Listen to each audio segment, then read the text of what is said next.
Cássia Eller disse em uma música, né? Eu só peço a Deus um pouco de malandragem. Ela disse na letra: eu só peço, ou seja, uma só coisa. Malandragem. Interpretemos essa malandragem não como a malandragem das ruas, mas malandragem para a vida, né? Isso me fez pensar no rei Salomão. Poderia fazer um pedido para Deus, pedir qualquer coisa, poderia pedir domínio, força, mas ao invés disso ele pediu sabedoria. E seu pedido, ele foi visto como algo esplêndido aos olhos de Deus, né? Pois Salomão reconheceu o valor da sabedoria. E assim ele escreveu em Provérbios que a sabedoria vale mais do que o ouro e a prudência mais do que a prata, parafraseando, né? Então ele reconheceu o valor da sabedoria. E se ele, rei de Israel, reconheceu, quanto nós também precisamos. Interessante, né, que ele colocou a sabedoria em paralelo com a prudência. E é sobre isso que eu gostaria de estar falando nesse vídeo, né? Sabedoria ao ser prudente. Em especial sobre como nós usamos a nossa língua em um aspecto, né? Pois podemos tropeçar em nossa língua em vários aspectos. Mas nesse aspecto é prudência no sentido de manter a nossa língua dentro da boca ao invés de usá-la. Que consiste, em certa forma, sabedoria. Continuando o que eu estava dizendo, tem coisas na vida que a gente precisa aprender a fazer em silêncio. Tipo, não pare, continue, se mova em silêncio, né? Tipo um carro da BYD, né? Que por ser elétrico, né? Pode estar a 180 por hora, né? Mas tem um motor bem silencioso. Eu estava falando sobre provérbios, sobre prudência, sabedoria e a questão da língua. E sobre isso, Salomão também diz em Provérbios capítulo 13, versículo 3, que diz: o que guarda a sua boca conserva a sua alma, mas o que abre muito os lábios, a si mesmo se arruína. É claro que esse guardar a boca se aplica de várias formas, né? Exemplo, tem pessoas que pela fofoca se dão mal, poderiam ter ficado quietas, ou até mesmo querem ficar, né, expondo a sua opinião sem nenhum filtro, sem nenhum pudor, expondo o seu ego, né, vamos dizer assim. Um cara que para mim era um exemplo, ou ainda é um exemplo disso, é o Monark, né? Todo convidado que ia para o podcast, o Monark queria ficar debatendo com ele. Podia ser um especialista no assunto. Ele falava algo e sempre o Monark dizia coisa do tipo: depende. Não que os especialistas, né, não possam ser questionados, né?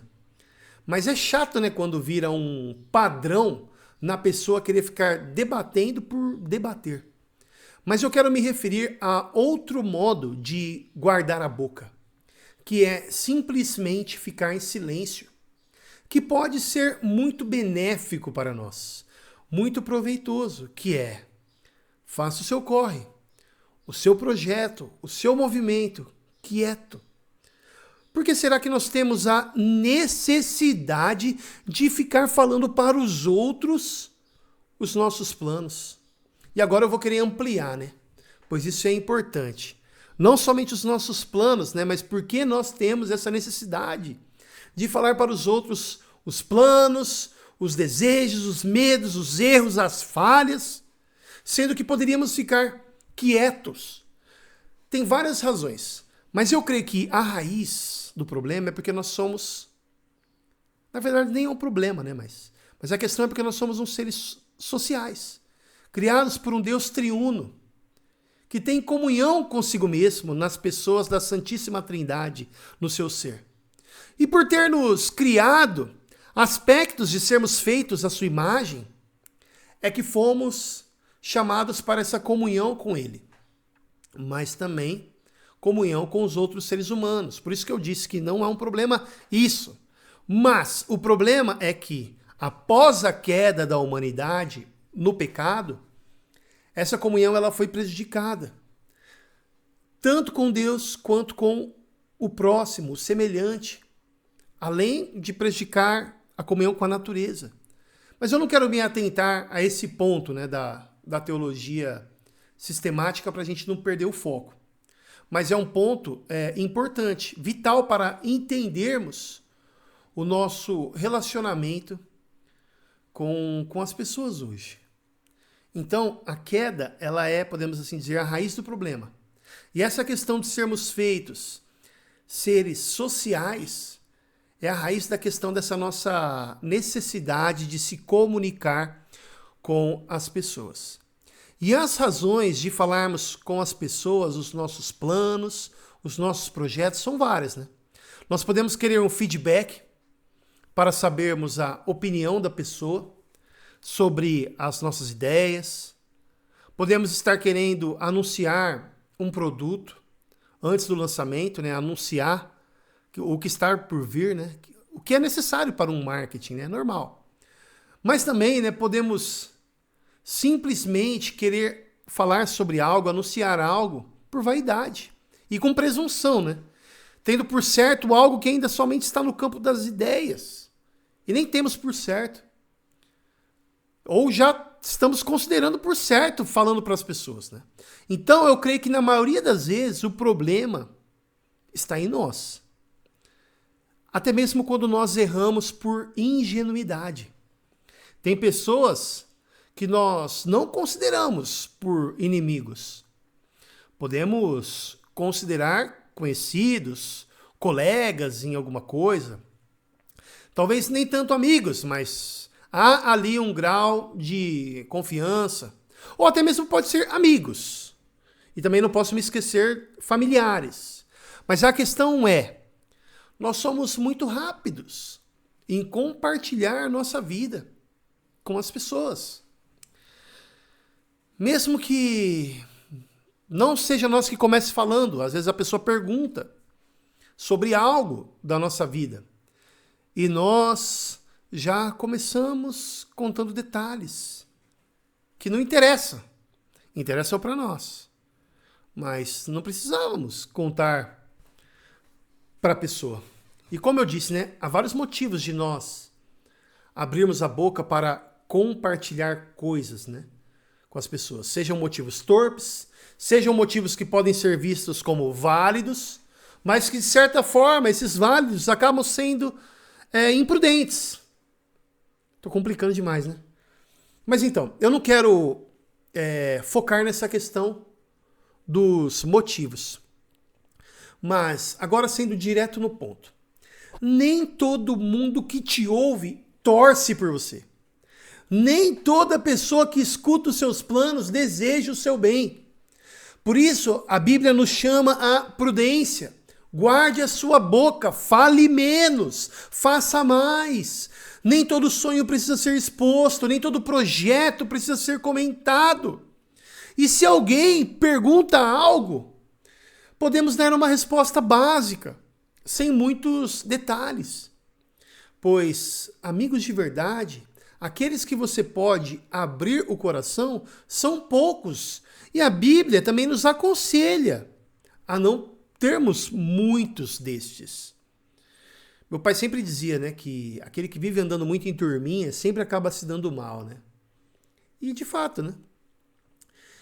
Mas lembrando de outra coisa, eu conheço uma pessoa muito próxima, muito querida por mim, que acha que todas as pessoas com quem ela acaba se tornando conhecida, encontra frequentemente, é um amigo.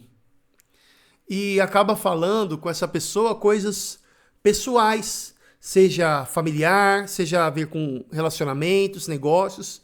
E eu digo para ela, não faça isso, não fique contando essas coisas para ninguém. Mas ela conta, imaginando que a pessoa é amiga. Do tipo amiga que você pode dizer essas coisas, abrir o seu coração. Ou seja, um amigo de verdade.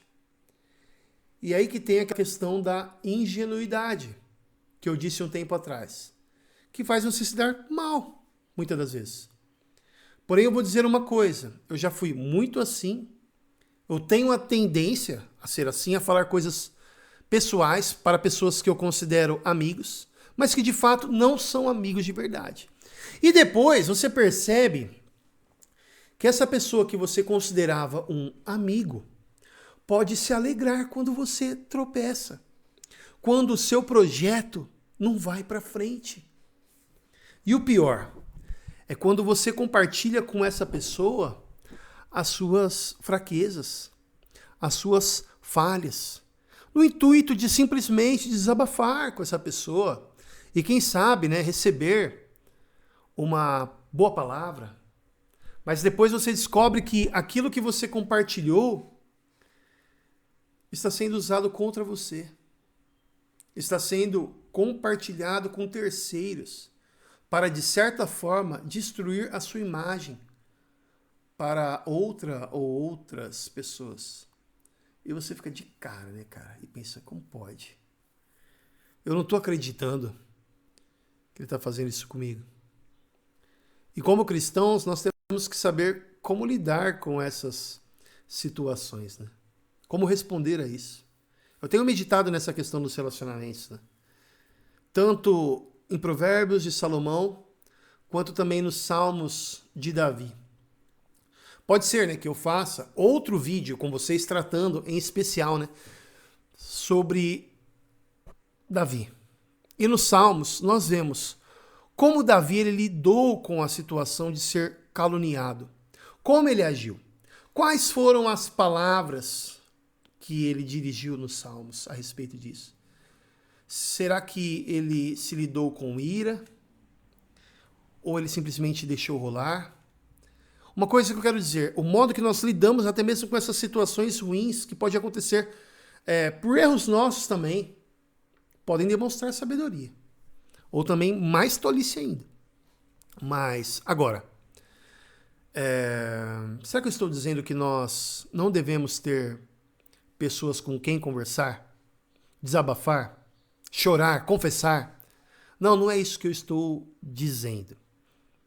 Porque senão como ficaria, né, as palavras inspiradas de Tiago para nós, que disse em Tiago, capítulo 5, versículo 16, que diz: portanto, confessem os seus pecados uns aos outros e orem uns pelos outros, para que vocês sejam curados. Porém, eu creio que até esse confessar deve ser feito com cautela, com uma pessoa que você confia na liderança da igreja, ou com um irmão em Cristo de confiança. Pois também tem aquele ditado, né? É melhor qualidade do que quantidade. E de fato, melhor qualidade na amizade do que quantidade de pessoas que nem são amigos reais, mesmo que sejam irmãos em Cristo. Salomão, ele disse: quem tem muitos amigos logo se arruína, mas existe amigo mais leal que irmão. E é claro que ele tinha em contexto os relacionamentos dentro da nação de Israel. E agora aplicando para a igreja. Então, muitas das vezes, aqueles que são irmãos em Cristo de fato, e todos nós somos pessoas problemáticas, eu creio que Deus vai agir em nossa vida e o modo que Ele nos santifica é através da igreja, através do corpo de Cristo, né? E com o tempo a gente vai melhorando uns com os outros, né? Mas enfim, agora eu creio. Deus sim nos deu irmãos em Cristo e todos nós somos feitos filhos de Deus por meio de Jesus Cristo, por adoção, né? Que possamos orar para que Deus faça desenvolver dessa irmandade a amizade com os membros do corpo de Cristo, a igreja. Também não quero dizer que nós só devemos ser amigos de cristãos, né? Mas estou falando agora, focando na igreja. E orar para desenvolver uma amizade. Mas mesmo que se desenvolver uma amizade, temos que ter ciência de que não precisamos compartilhar o nosso íntimo com todo mundo. A Escritura vai chamar isso de prudência. e, consequentemente, sabedoria.